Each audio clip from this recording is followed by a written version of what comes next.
mother is always worried to purchase food for the family.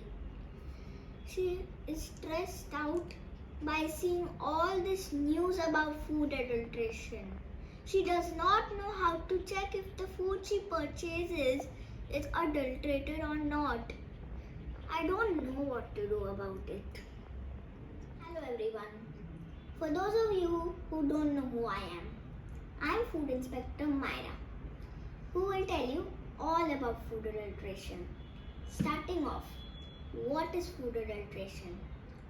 Food adulteration is the process of adding extra or unwanted materials to food, which could cause health issues. Then why do people do it? People who do this are trying to make extra business. They just don't care about how it affects people's health, and mostly they're just greedy and they want money. Here's a chart I made which tells you about food products, their adulterant and the harmful effects. Milk and curd. The adulterants are water and starch powder. It causes stomach disorders. Coffee powder. The adulterants are chicory and tamarind seed powder. It causes diarrhea. And tea's adulterant is artificial coloring agents, and it causes liver disorders. Can you see? Isn't it so scary? So the vital question is, should we get open food or packaged food? I suggest packaged food because it can have the stamp of FSSAI, which is an organization which checks if your food is adulterated or not. It's a government food law agency. While open food could be adulterated and we would not know. Here is a stamp of FSSAI on a food product.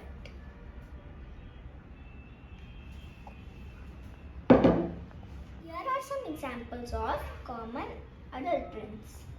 For spices like salt, red chili powder, turmeric and black pepper, the adulterants are chalk powder, brick powder, yellow chalk powder and papaya seeds. For coffee and milk, the adulterants are tamarind seeds and starch. And for grains, the adulterant is pebbles.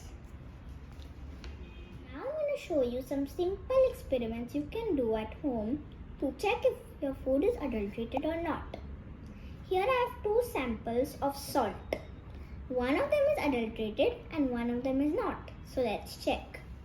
Here I have some water and I am pouring it into the glass.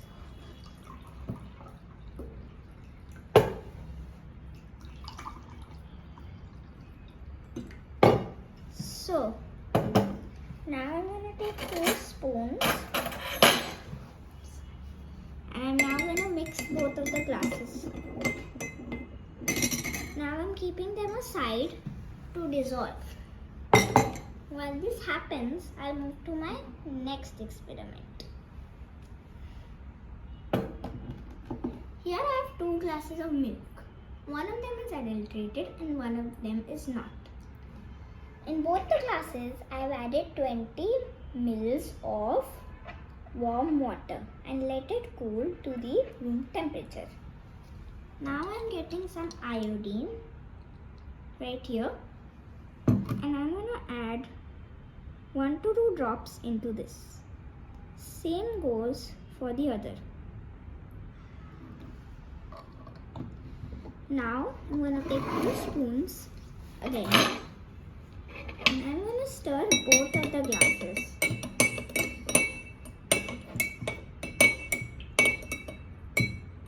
So now that both the glasses have been mixed together, we are going to wait for this to work its magic. Till then we'll do our last experiment. Honey. I have 2 samples of very sweet honey. Let's see which one is adulterated or not. I'm going to take a drop of honey and put it onto my thumb. Can you see? It's dripping everywhere. Now I'm going to try the other honey on my other thumb, which is clean. And I take a little honey. Can you see?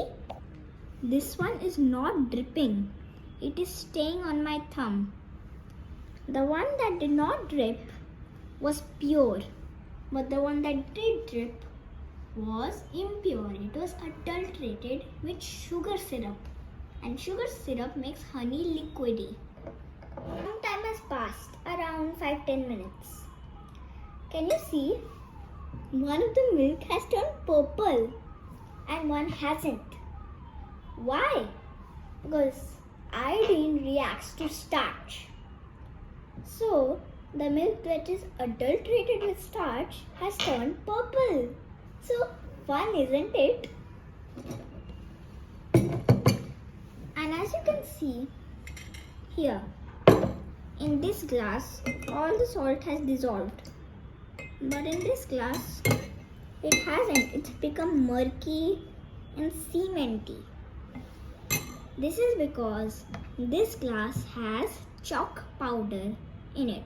So the salt is adulterated. I hope you learned something new today. And check if your food is adulterated at home. Bye.